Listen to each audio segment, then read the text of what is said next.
Anna, je suis étudiante à Paris 8 en sciences politiques. Je suis aussi surveillante dans un collège. Sinon, pour mon CV militant, j'ai participé à la mobilisation contre la loi travail en 2016, aussi celle contre la dernière contre la loi RE, et particulièrement à Paris 8 à l'occupation du bâtiment A des exilés.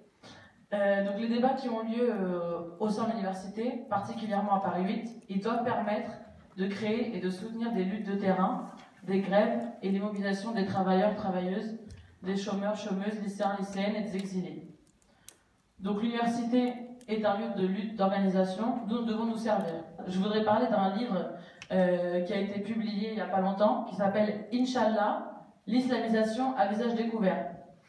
Donc j'en parle ici particulièrement parce que ces deux journalistes du Monde, Gérard Davet et Fabrice Lhomme, ils n'ont pas pu s'empêcher de passer par Paris 8 quand ils parlent d'islamisation à visage découvert. Ils ont même parlé d'une bagdadisation de l'université, Paris 8, et ils ont dédié un chapitre aux femmes voilées, évidemment, qui auraient envahi l'université. Donc le choix de ce sujet, c'est évidemment pas un hasard et il n'est pas anodin, dans le contexte islamophobe, raciste et sexiste de la France, où les femmes voilées subissent une double peine. Ce n'est pas une radicalisation de l'islam, mais bien une radicalisation de l'extrême droite. Où on voit que c'est un débat qui s'installe dans le débat public, parce que c'est pas Valeurs Actuelles qui a écrit ce livre et publié ce livre, mais bien des journalistes du Monde, qui propagent les idées du grand remplacement créé par l'extrême droite. Entre les difficultés d'accès aux études pour les classes populaires, la précarité des étudiants et étudiantes et les difficultés rencontrées par les étudiants sans papier, il y aurait pourtant bien d'autres enquêtes à faire sur l'université. Du coup, moi, je suis étudiant à Paris 8 en licence et je suis militant également aussi au NPA, au nouveau parti anticapitaliste, au comité sur Paris 8.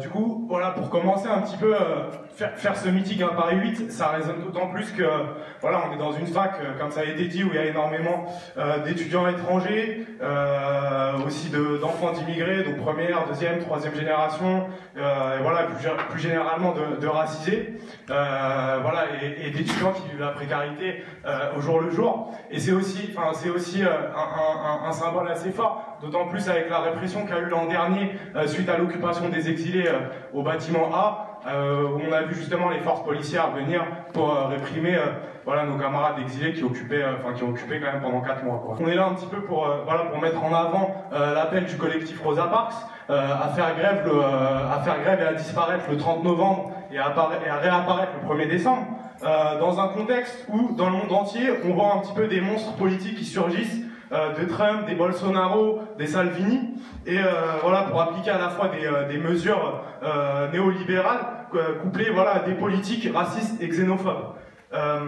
Et on voit qu'en phase 2, justement, il y a des résistances qui se mettent en place et qui s'organisent, dont justement ce collectif est partie prenante. Voilà. Du coup, ici en France, là, on voit aussi un Macron qui joue la carte de l'humaniste libéral, qui s'oppose soi-disant aux souverainistes. Mais en fait, on voit à travers toutes les mesures là qu'il met en place que, les classes dominantes en France, elles s'accommodent très bien en fait des politiques d'extrême droite, des politiques racistes et xénophobes. Bonsoir à tous. Moi, je m'appelle Anna. Je suis cheminot, militant Sudrail sur la région de Paris Nord. Tout d'abord, en fait, pourquoi je suis là, c'est parce que moi, j'ai eu la chance un peu d'être un des premiers à qui on a présenté un peu l'idée de ce collectif Rosa Parks. J'ai jamais été un fervent supporter ou quoi que ce soit, ou militant spécifiquement des questions antiracistes. Mais ce que j'ai trouvé en fait dans Rosa Parks, c'est ce côté en fait progressiste, c'est-à-dire de pouvoir lier un certain nombre de luttes, c'est-à-dire de pouvoir parler en fait de différentes questions, et notamment moi la question sur laquelle Omar a souhaité que j'essaye de donner une vision, de proposer une rédaction du texte c'est sur la question en fait des travailleurs, des luttes, etc., des luttes sociales, et notamment nous on le voit à la SNCF, il y a un an quasiment jour pour jour. Et d'ailleurs, peut-être en avant-première, juste pour vous annoncer qu'on est en train de préparer un film sur les 45 jours de la grève de Honnête qui va bientôt sortir pour retracer ce combat des petites mains invisibles qui sont devenues visibles durant cette lutte. Donc voilà, nous on a eu la chance de lutter aux côtés des travailleuses et des travailleurs de Honnête pendant 45 jours de grève qui ont relevé la tête, qui sont, nous on l'a toujours dit, des travailleurs du rail, parce que la plupart, ça fait 20 ans, 25 ans qu'ils nettoient les gares de Gare Sarcelles, de Hermont, de Enghien-les-Bains, et qu'il n'y a pas de raison qu'ils n'aient pas eu le droit au statut des cheminots. C'est-à-dire qu'on est dans une période très convulsive en fait du mouvement ouvrier, et le fait que Rosa Parks en fait tende une perche aussi au mouvement ouvrier, c'est ultra important, parce que on voit en fait ce qui est en train de se passer aujourd'hui, c'est la réalité, c'est ce que ont vécu les immigrés, les personnes racisées depuis maintenant 20 ans, 30 ans. Quand on voit par exemple, si on met les projecteurs un peu sur la question des gilets jaunes, on voit ce que vivent les gilets jaunes en fait aujourd'hui. Il y a 20 ans, c'était la plupart des gilets jaunes, c'était, on va dire, le français de classe moyenne qui en février, il arrivait à aller au ski, il arrivait à se faire des petits ponts au mois de mai, il arrivait à aller en vacances l'été, et puis il arrivait à offrir des cadeaux de Noël. Et en fait, il a vu que ce capitalisme, il est tellement vorace et qu'il y a tellement une crise économique qui est en fait de production, qu'au final, elle est en train de chercher de l'argent partout où il faut. Et puis, et les gens, ils ont rogné, et d'année en année, de jour en jour, de mois en mois, ils ont vu ce qu'ils appellent leur pouvoir d'achat se réduire. Et aujourd'hui, en vérité, ce qu'ils vivent, ils vivent ce que les précaires, les chômeurs, les immigrés, etc., ils vivent depuis longtemps. Les gens, aujourd'hui, la plupart dans nos quartiers, ils disent pas moi c'est 20 € d'essence qui m'emmerde. Ils disent moi déjà, j'aimerais déjà trouver un travail. Ce serait déjà pas mal qu'on m'embauche. Et après, j'essaierai de voir si je peux m'acheter une voiture. Et si j'arrive à m'acheter une voiture, peut-être que le plein d'essence, il me concernera. Mais ce qui est intéressant dans ce mouvement des Gilets jaunes, même si on est tous sceptiques, on est tous interrogatifs, il y en a qui disent moi je veux pas en entendre parler, il y en a qui disent faut y aller, mais pinçons-nous le nez, il y en a ils veulent pas se pincer le nez du tout et puis ils veulent y aller tête baissée. Là, ce qui est intéressant, c'est qu'il permet de montrer plein de choses. Je sais pas si vous avez vu un peu ces scènes de violence policière, mais la plupart qui sont gilets jaunes, c'est ceux qui te disent il n'y a pas assez de policiers dans les quartiers, il n'y a pas assez de répression, il n'y a pas assez de justice, il n'y a pas assez de ceci, cela, que quand tu faisais un piquet de grève, que quand tu bloquais une gare, on te disait mais pourquoi ils bloquent, ils nous empêchent, etc.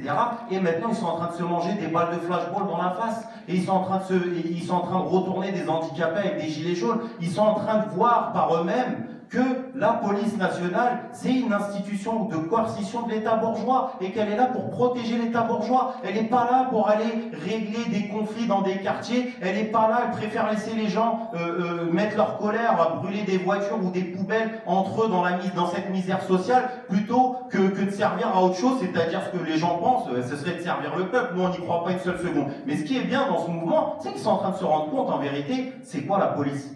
Et ça commence à mettre un pas en tout cas, et ça peut être un pas en tout cas avec demain, de savoir comment la question de l'antiracisme, comment la question des violences policières, comment la question du mouvement ouvrier en fait peut utiliser cette colère. C'est-à-dire, moi je pense pas qu'il faut poser les choses de manière à rejoindre ou à s'allier, parce que les gens là beaucoup c'est une question assez binaire. Est-ce que t'es les gilets jaunes ou t'es contre les gilets jaunes? Moi je pense que la colère elle a pas de couleur de gilet. Je pense que la colère, il faut que ça soit en tout cas notre classe, celle des précaires, celle des racisés, celle des ouvriers, des chômeurs, des retraités, des étudiants.